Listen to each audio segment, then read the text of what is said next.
A Revolução Iraniana ocorrida em 1979, derrubou o governo do Shah, uma monarquia pró-ocidente, e transformou o Irã em um estado teocrático governado por Ruhollah Khomeini.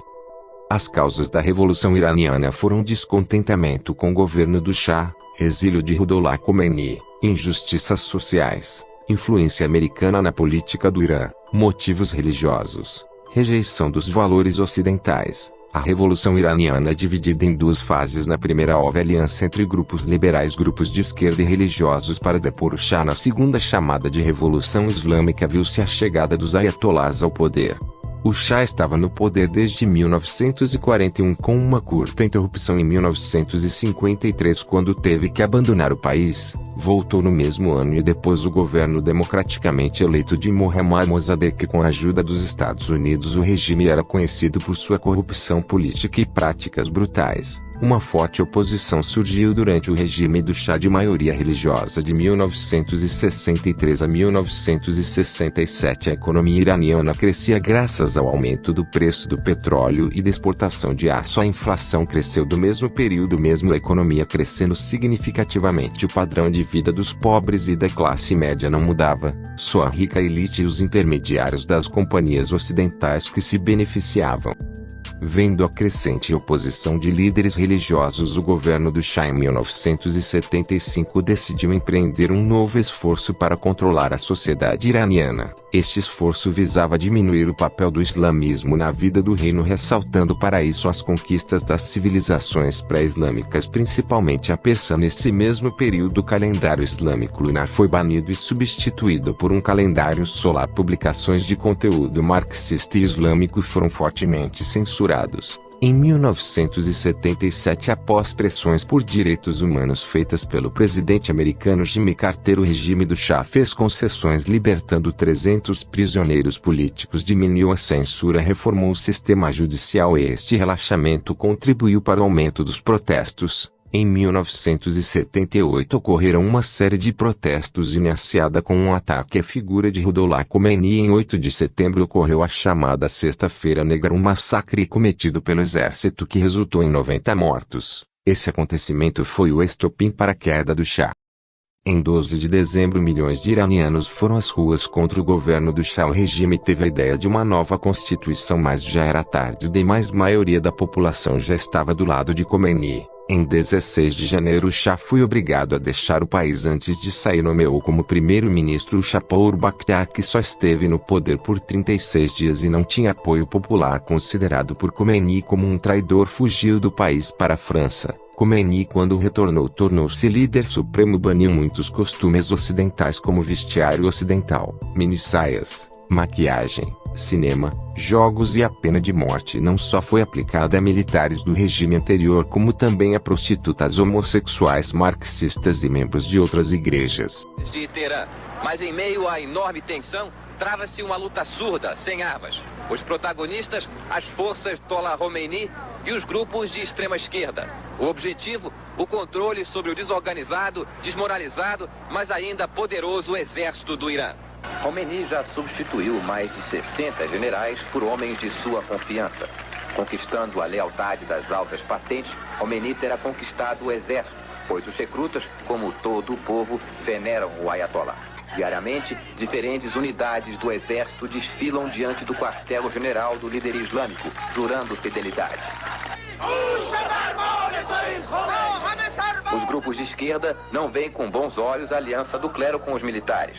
Os Fedain, marxistas não religiosos, que durante anos lutaram na clandestinidade contra o Shah, exigem a criação de um novo exército. No quartel-general da organização é proibida a entrada de jornalistas. Os Fedain dizem que não pretendem usar armas, mas se recusam a entregá-las ao novo governo. O rígido esquema de segurança adotado pelo grupo guerrilheiro parece indicar que estão prontos a voltar à clandestinidade e à luta armada. O Ayatollah Khomeini, por sua vez, insiste que destruirá todo e qualquer inimigo da Revolução Islâmica. Por tudo isto, é possível que nas próximas semanas os sons de rifles e metralhadoras substituirão mais uma vez os ruídos do trânsito nas ruas de Teherã. Roberto Feite, Teherã.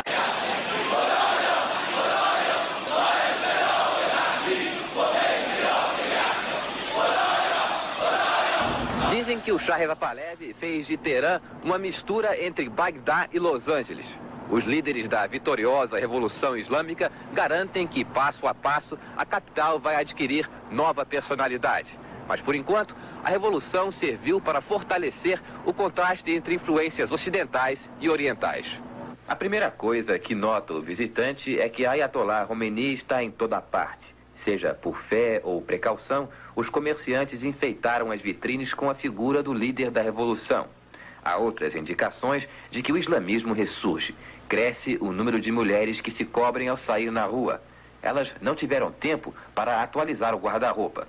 Por baixo dos mantos negros, a maioria usa sapato alto ou blue jeans. A revolução é nacionalista. A moda é importada. Os nomes das lojas também. As poucas com nomes persas exibem letreiros em inglês. Até mesmo a famosa cadeia norte-americana de galinha frita, estilo Kentucky, está em Teherã, mas com o retrato do Ayatollah Khomeini na frente.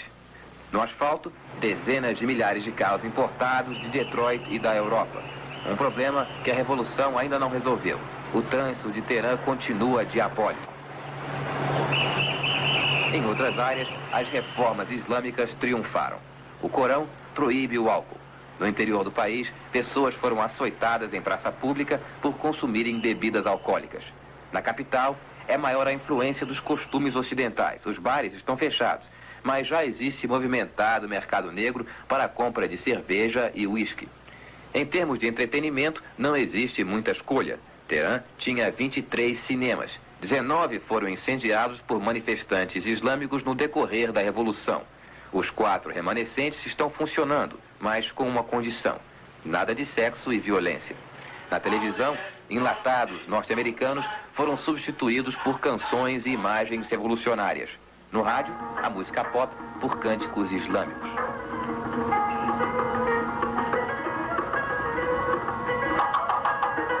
Ao que parece, o governo está cumprindo o que prometeu. Passo a passo, Teherã está mudando.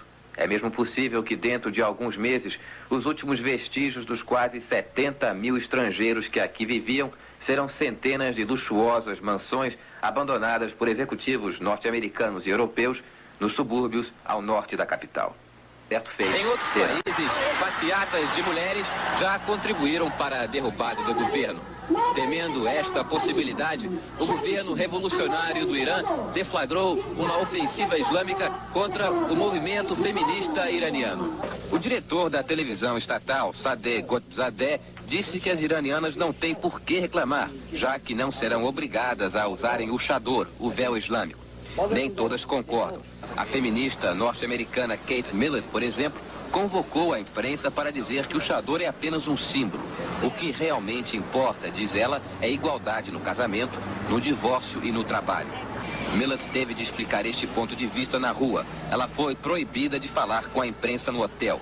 Pouco depois desta coletiva ao ar livre, foi expulsa do país, acusada de intervir nos assuntos internos do Irã. Muita gente concorda com a expulsão. Esta iraniana interrompeu a feminista americana para dizer que também era contra o chador, mas não precisava de ajuda externa.